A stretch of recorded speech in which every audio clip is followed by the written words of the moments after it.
نحمدہ ونصلی ونسلم علی رسولہ الکریم اما بعد فاعوذ باللہ من الشیطان الرجیم بسم اللہ الرحمن الرحیم۔ آج آپ حضرات کے سامنے جو مسئلہ بیان کرنا ہے وہ ہے میت کے حقوق۔ عام طور پر میت کے حوالے سے چند باتیں ہیں جن کو میت کے ورثاء یا اس کے متعلقین کو ان کا پاس رکھنا چاہیے، لیکن افسوس سے کہنا پڑتا ہے کہ ہم میت کے حوالے سے اپنی طرف سے اپنے خیال کے مطابق ہمدردی کرتے ہوئے وہ رسومات تو بجا لاتے ہیں اور بہت ساری غیر شرعی رسمیں بھی ہم ان کو بجا لاتے ہیں، لیکن اصل میں جو اسلام کی ترتیب ہے یا اسلام کے حوالے سے جو ہدایات ہیں ان پر عمل پیرا نہیں ہو پاتے۔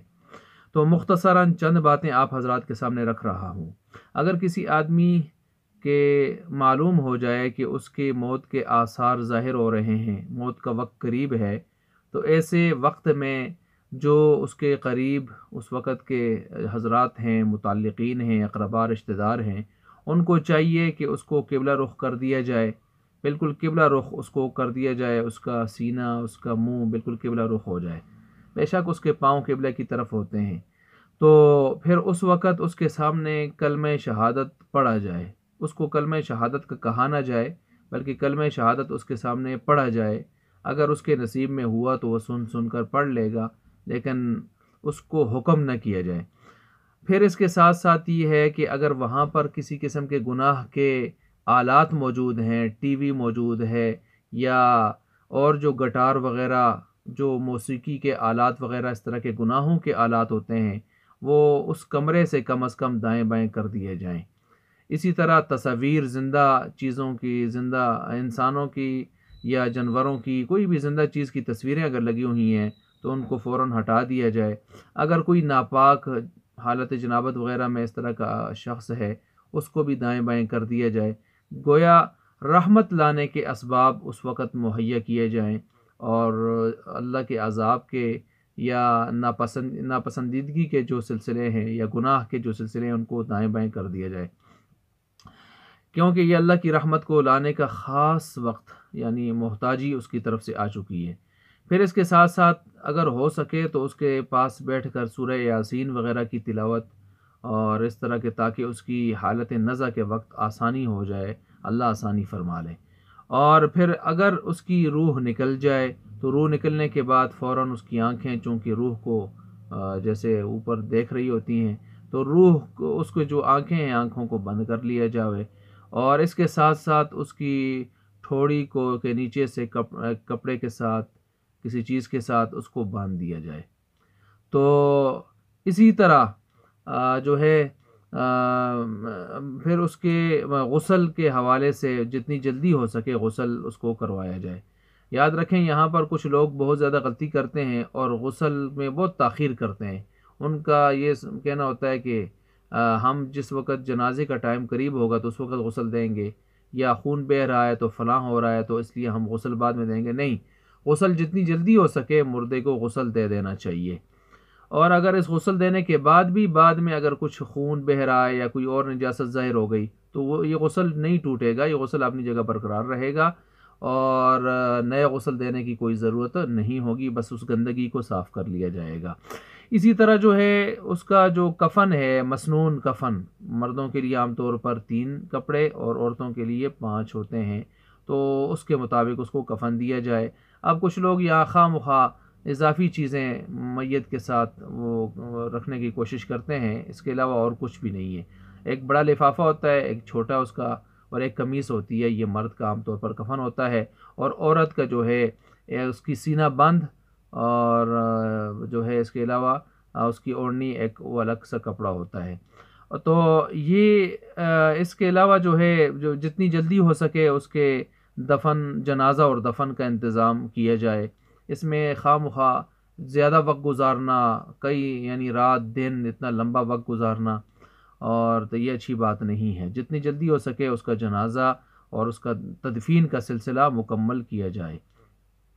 پھر اس میں کچھ لوگ خواہ مخواہ بہت ساری فضول رسمیں ان میں لگ جاتے ہیں، کفنی لکھنا ہے، فلاں لکھنا ہے، تو بھائی کفنی لکھنا، کفن کل وہ جسم خراب ہوگا تو یہ کفن کے اوپر لکھا ہوا آیت الکرسی یا کچھ بھی لکھا ہوا ہے تو یہ اس کی توہین ہے۔ اس قسم کے معاملات سے بچا جائے۔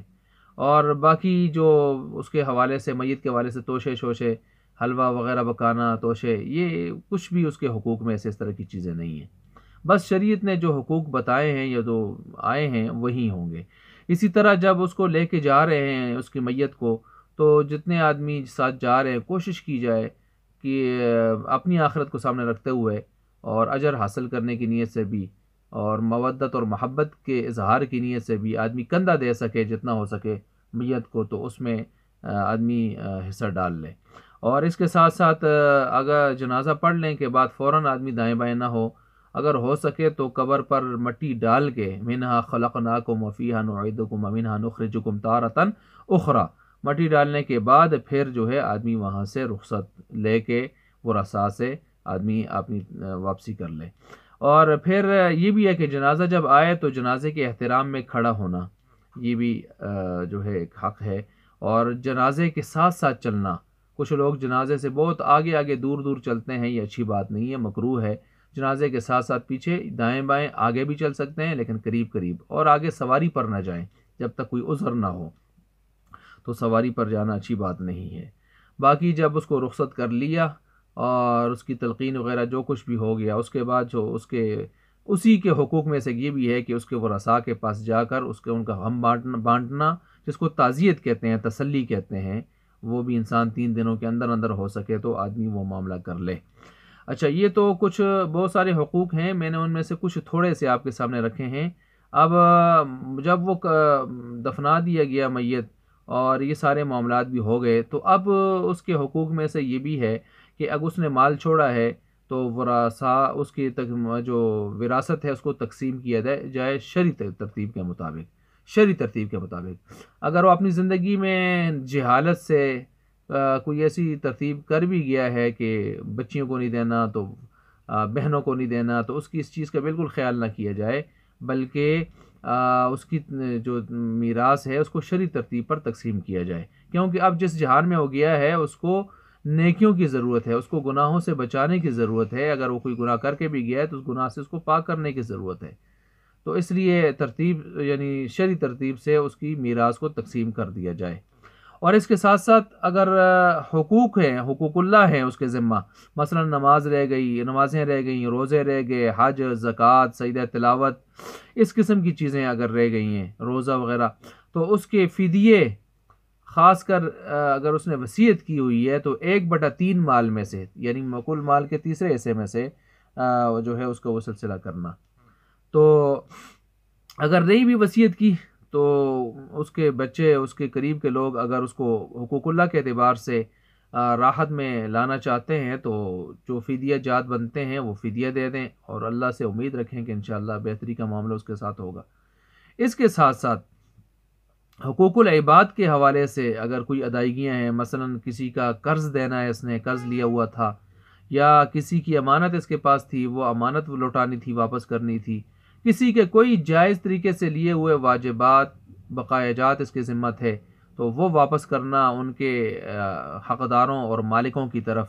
یہ بھی ورثاء کو چاہیے کہ یہ ساری ترتیب کریں۔ یہاں تک کہ یہ جو مالی حقوق ہیں انسانوں کے، یہ تو اس کے جو بدنی حقوق ہیں، حقوق اللہ جو نماز روزہ، اس سے بھی یہ مقدم ہوں گے۔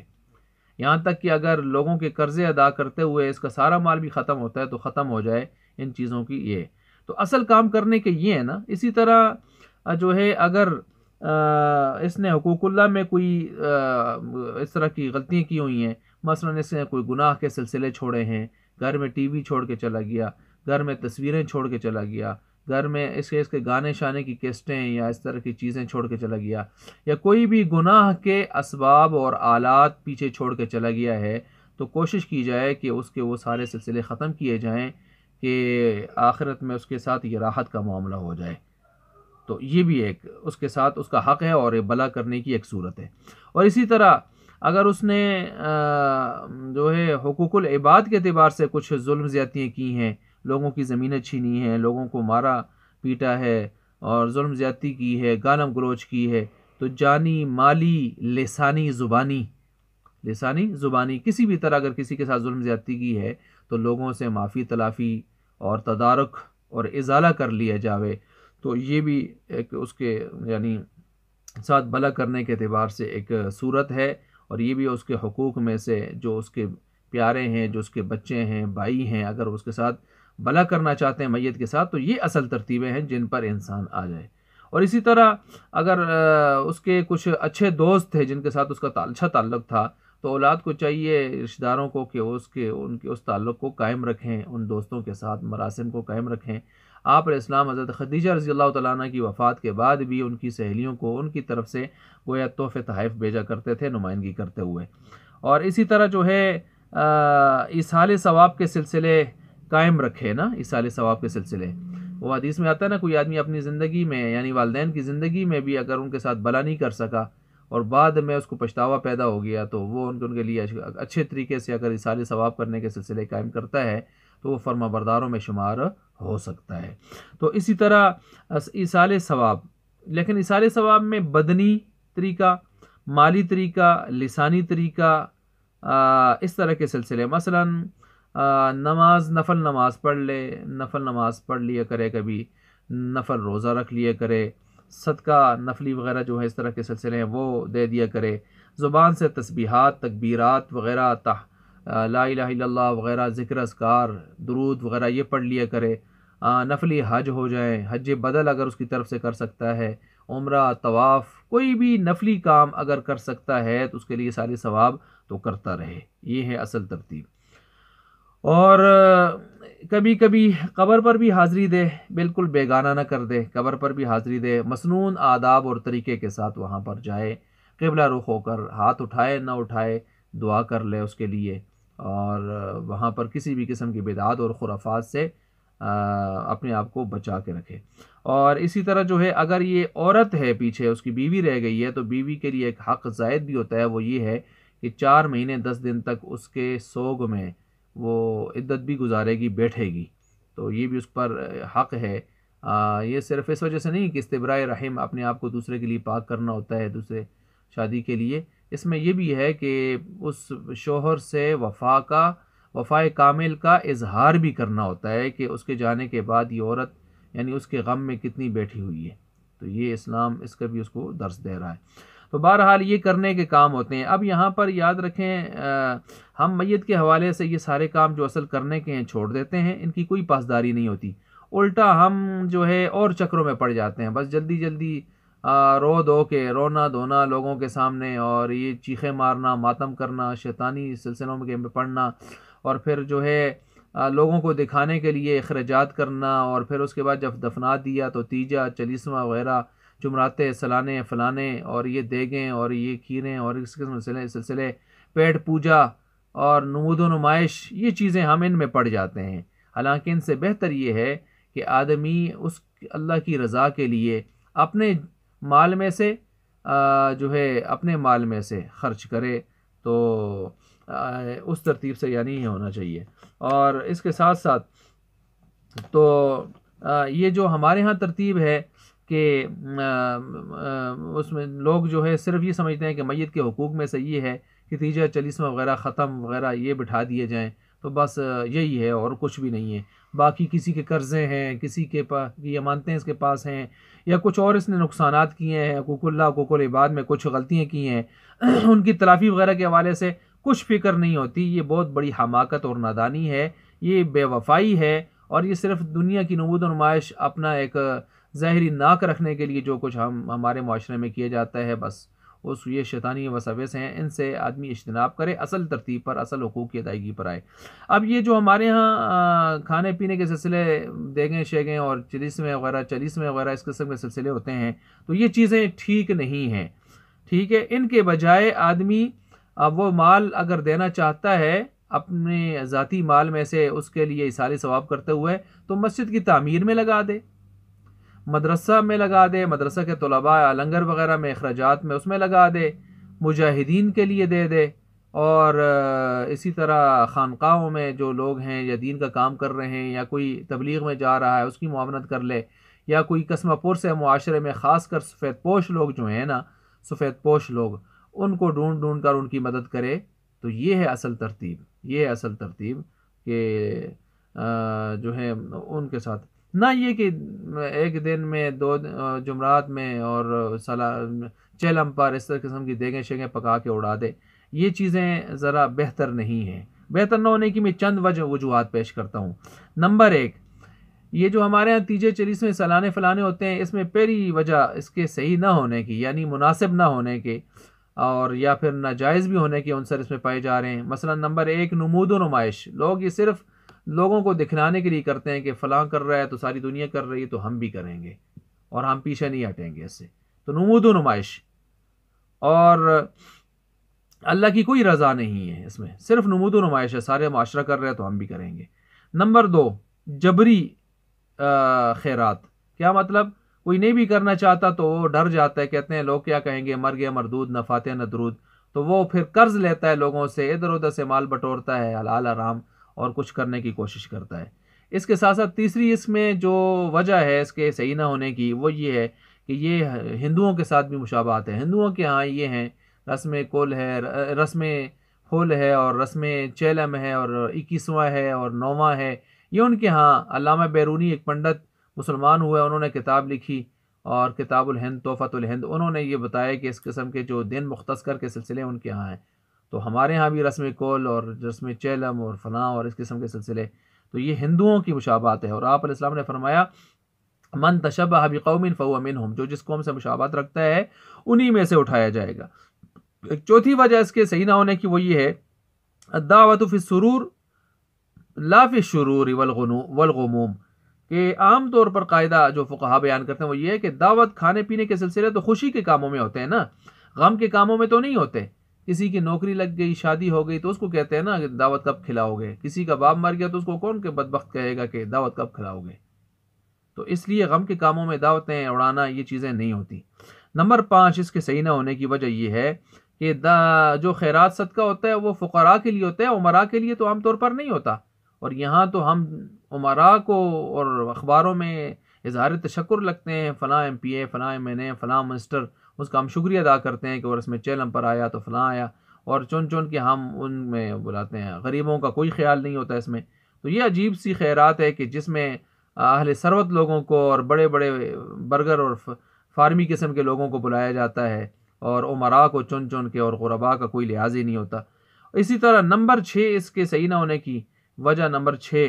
کہ آپ علیہ السلام نے فرمایا تمہارا کھانا تو اچھے لوگ کھائیں نا، تو اس میں اچھے لوگ بہت کم آتے ہیں اور برے ہی زیادہ آتے ہیں۔ بے نمازی آ رہے ہیں، بد اخلاق آ رہے ہیں، حرام کھانے والے آ رہے ہیں، لوگوں پر ظلم زیادتی کرنے والے لوگ آ رہے ہیں، سود خور آ رہے ہیں ہر قسم کے۔ تو یہ لوگ کھا پی کر جب جائیں گے اور گناہوں میں مبتلا ہوں گے تو پھر کچھ اجر تو آپ کو بھی پہنچے گا نا اس کا۔ اس کے ساتھ ساتھ 7ویں جو وجہ ہے اس کے صحیح نہ ہونے کی وہ یہ ہے کہ عقلی اعتبار سے بھی دیکھیں کہ ایک وقت میں سارا اتنا کھا پی کے لاکھوں روپے اڑا دینے سے یہ بہتر نہیں ہے کہ آدمی یہ مال تھوڑا تھوڑا کر کے بہت سارے ایسے گھرانوں پر تقسیم کر لے، ایسے لوگوں پر تقسیم کر لے کہ جو کئی وقتوں میں ان کے چولہے جلیں اور کچھ وہ کھا پی لیں، ان کے بچے بھی دعائیں دیں اور ان کے جو ہے ان کی مدد بھی ہو جائے۔ تو یہ بہتر نہیں ہے، بجائے اس کے کہ ہم ایک وقت میں دیگیں پکا کے کچھ